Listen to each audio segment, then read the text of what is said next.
News Sanjay Vishwakarma के साथ। आज मैं प्रतापगढ़ पट्टी में आया हूं आशीष विश्वकर्मा जी के शॉप पर, जो कि उन्होंने अभी हाल ही में बिल्डिंग मटेरियल की शॉप का उद्घाटन किया था, जिसमें गोरखपुर से चलकर आए हुए थे चंदन विश्वकर्मा और सौरभ विश्वकर्मा, शेरे पूर्वांचल के नाम से जाने जाते हैं। उन्होंने फीता काटने का कार्य किया था और उसके फीता काटने का कार्य किया और दुकान की ओपनिंग किया, और उसके बाद 2-3 दिन के बाद में ही उन्हें पुलिस पकड़ ले जाती है। अब पुलिस क्यों पकड़ कर ले जाती है, अब मैं जानना चाहता हूं आशीष विश्वकर्मा जी से। आशीष विश्वकर्मा जी, आपने अभी जो हाल ही में बिल्डिंग मटेरियल का एक आरबी कंस्ट्रक्शन के नाम पे आपने जो शॉप ओपन किया, शॉप ओपन करने के बाद ही आपके ऊपर पुलिस पकड़ा, आपको पुलिस गिरफ्तार कर लेती है, तो इसका क्या कारण है? संजय भाई नमस्कार। पहले तो मैं आपका हृदय की गहराइयों से जो है आपका स्वागत वंदन अभिनंदन करता हूं कि जो आप अपना कीमती समय निकाल कर हम जैसे बहुत ही दबे कुचले शोषित वंचित के पास जो है आए, इसके लिए मैं आपका आभार व्यक्त करता हूं।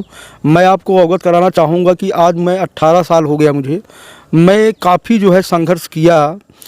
इसके पहले मैं आपको बताना चाहूँगा कि सन 1976 में मेरे दादाजी के द्वारा जो है एक 24 बिस्वा ज़मीन जो है पूरे बंसीधर ग्राम सभा लगता है मेरा, तो बैनामा लिया गया था। तो जिन्होंने बैनामा दिया था शुक्ला जी, वही हमारी ज़मीन पे कब्जा भी किए थे। तब से 2014 तक, 1976 से और 2014 तक उन्हीं का कब्जा रहा, उन्होंने ही बैनामा दिया था।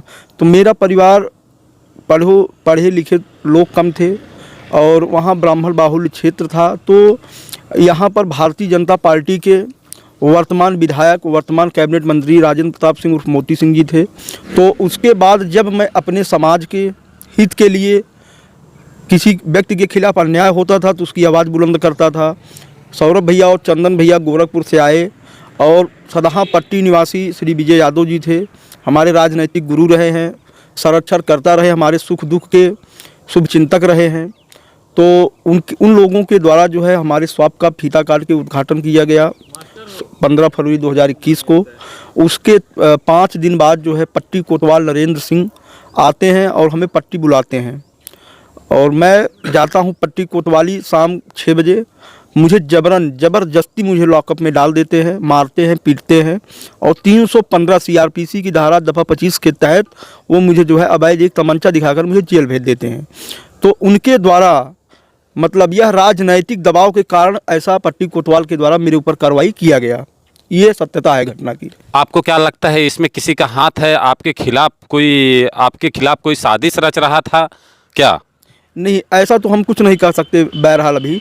इसलिए यह पूछ रहा हूं कि अभी हाल ही में आपने जो अपने शॉप का उद्घाटन किया और उसी के 2-3 दिन बाद मतलब आपको पुलिस बुला लेती है और गिरफ्तार कर लेती है और असलहा आपके पास में दिखाती है कि असलहा लेकर घूम रहे थे, ड्रिंक करके घूम रहे थे। इस तरीके से फर्जी आरोप जो आप लगा रहे हैं पुलिस के ऊपर, तो क्या इसमें मतलब कैसे, क्यों पुलिस क्यों कर रही है? देखिए, पुलिस जो है शासन सत्ता पक्ष के कुछ यहाँ के लोकल जो नेता है बीजेपी के, उनके इशारे पर वर्क कर रही है। उन्हीं के इशारों पे मुझे फंसाया गया जो है। लेकिन अगर अपना भी शासन सत्ता समय आएगा तो इसका मुंह तोड़ जवाब दिया जाएगा। ईंट का जवाब पत्थर से समाज मेरा देगा।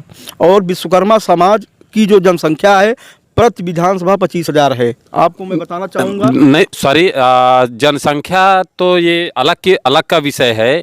अभी आपके पास मतलब आपको जो जेल में लेकर गई पुलिस, उसके बाद में आप कैसे बाहर आए, आपके साथ में जेल में क्या क्या उत्पीड़न होता है, इसके विषय में जनता जानना चाहती है। देखिए, जेल तो जब मुझे यहाँ से बुलाते हैं, मारते हैं, पीटते हैं, अवैध तमंचा दिखाकर हमें जेल भेज देते हैं। मैं 72 घंटा न्यायिक अभिरक्षा में था। माननीय न्यायालय द्वारा मैं जमानत पे बाहर आया, यही सत्यता है। तो अभी आप जेल से बाहर आने में आपके पीछे कौन कौन से लोग थे जो आपको बाहर लाने में, आपके कुछ नेता लोग मदद किया कि नहीं किया? आप उनको किस तरीके से आभार व्यक्त करना चाहते हैं? उन्होंने आपको प्रयास किया बाहर लाने का कि नहीं किया, या आपको डायरेक्ट आप न्यायालय से आपके परिवार वालों ने छुड़ा कर लाया?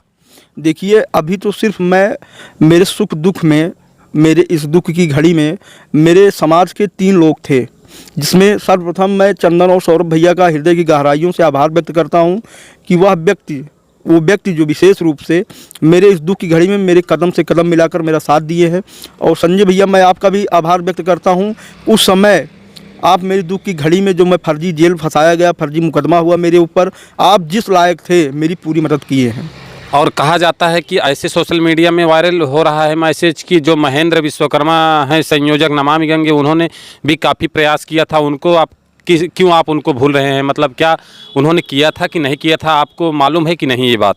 देखिए, वो शासन सत्ता के हैं, उनकी वर्तमान सरकार थी, वो चाहते तो बहुत कुछ करा सकते थे अपने स्तर से, जितना हो सकता था। इंस्पेक्टर के खिलाफ कार्रवाई करवा सकते थे, सीओ के खिलाफ कार्रवाई करवा सकते थे, एसपी के ऊपर करवा सकते थे, लेकिन उनके द्वारा, मैं तो उस समय था नहीं उनके साथ, मैं तो जेल में था, उनके द्वारा क्या कार्रवाई कराया गया, जो मुझे आश्वस्त किया गया, जो उनके द्वारा जो भी कार्रवाई किया गया, वो मेरे जानकारी में नहीं है।